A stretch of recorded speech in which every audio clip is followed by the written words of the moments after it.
अस्सलाम वालेकुम अजीज नाजरीन, प्रोग्राम इल्मी गपशप में प्रोफेसर अजहर हादी साहब की खिदमत में हाजिर है। आज का हमारा प्रोग्राम खासा दिलचस्प है क्योंकि आज हम आपको ये बताने जा रहे हैं कि सोमनाथ के अंदर एक ऐसा बुत भी था जो जमीन पर नहीं खड़ा था, छत से नहीं लटका था, दाएं बाएं आगे पीछे बिना सहारे के खड़ा था। नाजरीन, ये वो बुत था जिसे 1026 में महमूद गजनवी तोड़ने के लिए सोमनाथ पहुंचे थे। अब ये वो बुत है कि जो ना जमीन पर है, ना छत से लटका हुआ है, ना दाएं है, ना बाएं है, ना आगे है, ना पीछे, कहीं से सहारा नहीं है, फिजा में मुअल्लिक है, खुले हुए हाथ हैं, खुला हुआ मुंह है। और अगली बात, उसमें से मुस्तकिल आवाज आ रही है जैसे कि कोई चंघाड़ रहा हो। कभी आवाज नीची हो जाती, कभी ऊंची हो जाती। इससे भी हैरत अंगेज बात सुनिए। इस बुत को चांद की 14वीं को समंदर का पानी, उसके नीचे एक छोटी सी नहर बनी हुई, समंदर का पानी आता है और उसके चरणों को छू लेते हैं। आप देखें ना, हैरत अंगेज बात की बुत है जो बिना सहारे के फजा में उड़ रहा है, उसके पांव को जो समंदर का पानी वो छूने के लिए आ रहा है, उसमें से आवाज आ रही। और ये बुत 10,026 यानी माज़ चाहता हूं 10,000 कह दिया, 1026 में सोमनाथ के अंदर मौजूद है, जहां बड़ी कह लें कि मिकदार में उसके ऊपर चढ़ावे चढ़ते हैं, सोना हीरे जवाहरात निछावर किए जाते हैं। अब महमूद गजनवी क्योंकि 17 हमलों की वजह से मशहूर है और आपको पता है कि उसके बारे में मुख्तलिफ लोगों ने मुख्तलिफ आरा दी हैं। किसी ने उसे इस्लाम का सच्चा सिपाही कह दिया, किसी ने कह दिया नहीं लुटेरा है। अब जो भी है, लेकिन वो 17वें हमला उनका सोमनाथ पर है। कुछ तारीखदानों ने 16वां कहा है।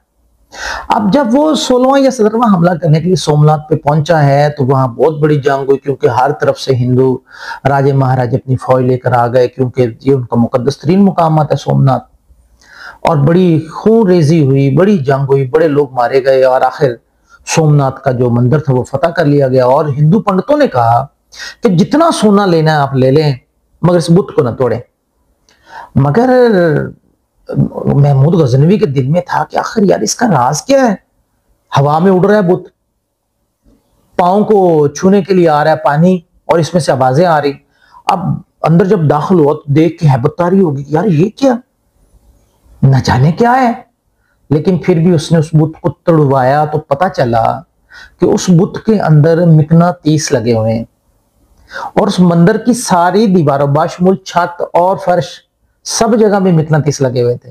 अब मिकनातीस जो है, एक तरफ तो मिकनातीस की अपनी तरफ खींचती है और दूसरी तरफ जो है ना वो रेजिस्टेंस देती, धकेलती है। अब मिकनातीस की सारी दीवारें ऐसी लगी हुई थी जो धकेल रही थी और जो बुत था उसके अंदर भी मिकनातीस की प्लेटें डाली हुई थी और यूं वो धकेलने से हवा में मुअल्लिक था यूं बुत। अब अगली बात आप ये सोच रहे होंगे कि जनाब वो उसके अंदर से आवाजें कैसी आ रही थी।